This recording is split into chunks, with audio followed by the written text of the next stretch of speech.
Good morning. কেমন আছো সবাই? আশা করি খুব ভালো আছো। আমরাও ভালো আছি।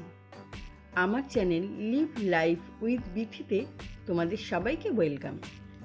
আজকে একটা খুব ভালো দিন।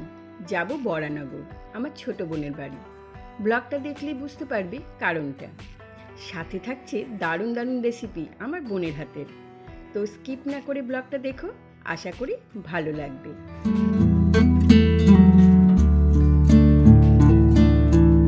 বেরিয়ে পড়েছি বোনের বাড়ির উদ্দেশ্যে। একটা পিওর সিল্ক শাড়ি পরেছি। রেডি হওয়ার সময় কোনো ভিডিও করিনি, জাস্ট লুকটা তোমাদের সাথে শেয়ার করলাম। পৌঁছেই দেখি ও মাটন রান্নার জন্য রেডি, কিন্তু অগোছালো ছিল তো, তাই ক্যামেরার সামনে আসতে চাইলো না। চলো ওর হাতের দারুণ মাটন রেসিপি তোমাদের সাথে শেয়ার করি। আমি তো খেয়েছি, ফাটাফাটি হয়েছিল। 1.5 কেজি মাটন ও আদা রসুন বাটা, টক দই, লঙ্কা গুঁড়ো, জিরের গুঁড়ো, ধনের গুঁড়ো, হলুদ গুঁড়ো, অল্প নুন আর 2 টেবিল চামচ সর্ষের তেল দিয়ে আর একটা বড় পেঁয়াজ কুচনো দিয়ে ম্যারিনেট করে রেখেছিল। প্রায় 4 ঘন্টা ম্যারিনেট করে রেখেছিল। এবার একটা কড়াইতে বেশ খানিকটা সর্ষের তেল দিয়ে দিল। তাতে একটা তেজপাতা, শুকনো লঙ্কা, দারচিনি আর এলাচ ফোড়ন দিল। যেই সুন্দর একটু গন্ধ বেরিয়েছে, আবার বেশ খানিকটা পেঁয়াজ কুচনো দিয়ে ভালো করে ভাজতে লাগলো। এবার 1/2 চামচ মতো নুন আর 1/2 চামচ চিনি দিয়ে দিল।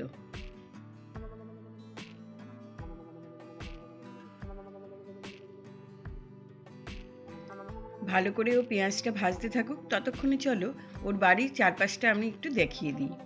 পিছনেই না একটা পুকুর আছে, চারদিকে গাছ, দেখলেই মনটা ভালো হয়ে যায়।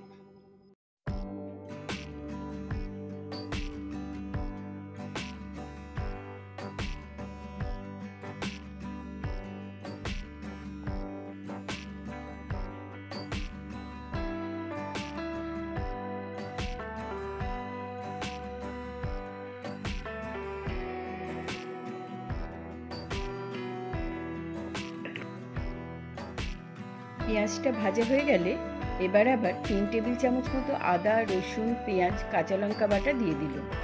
ম্যারিনেটের সময়ও বেশ কয়েকটা কাঁচা লঙ্কাও দিয়ে দিয়েছিল, তবে ঝালটা নিজেদের পছন্দ মতো দেওয়াই ভালো।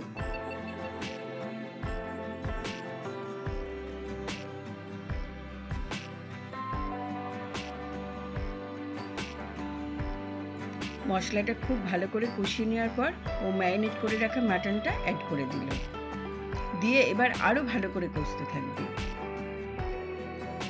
যদি ভিডিওটার কোনো অংশ একটু ভালো লাগে তাহলে প্লিজ আমার চ্যানেলটা সাবস্ক্রাইব করে নিও আর পাশে থাকা বেল আইকনটা ক্লিক করে দিও, যাতে নতুন ভিডিও আসলেই তোমাদের কাছে নোটিফিকেশন পৌঁছে যায়। আর হ্যাঁ, একটা লাইক করে দিও আর শেয়ার করো।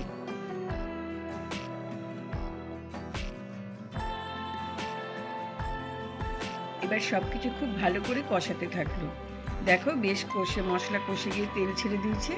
এইবার মাটনটা ও প্রেশার কুকারে দিয়ে দেবে।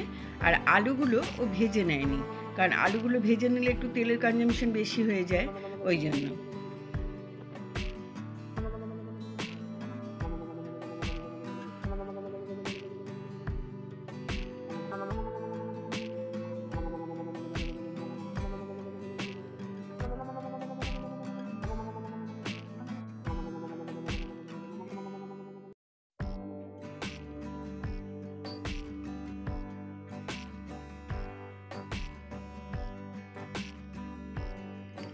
লাস্ট লুকটা দেখো, মাটনের জাস্ট জমে গেছিল।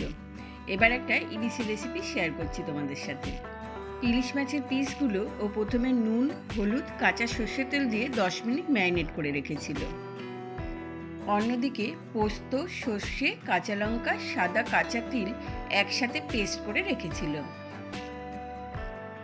এবার ওই পেস্টের মধ্যে কাঁচা সর্ষের তেল, অল্প হলুদ আর অল্প নুন দিয়ে খুব ভালো করে ম্যারিনেট করে রাখলো ওই মাছগুলো দিয়ে, আর কয়েকটা চিরা কাঁচা লঙ্কাও অ্যাড করে দিয়েছিল।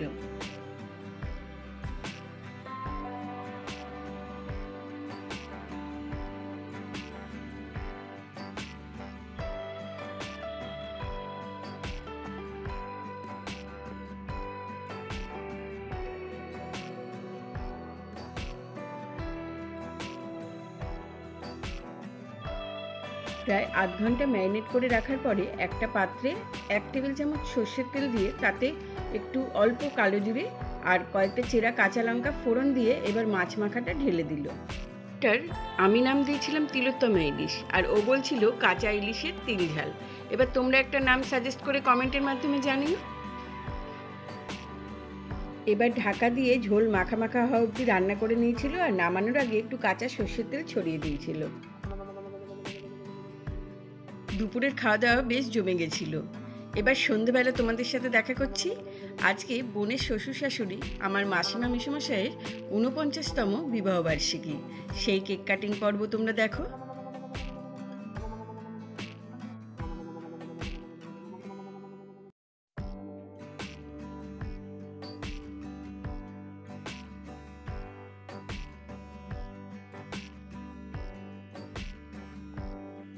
ভগবানের কাছে প্রার্থনা করি যাতে এইভাবে আরও অনেক বছর ওরা পার করে দিতে পারে।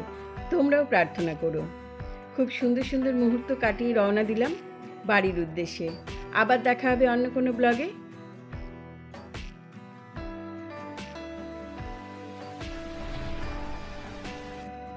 আমার ভিডিওটা দেখার জন্য তোমাদের অসংখ্য ধন্যবাদ।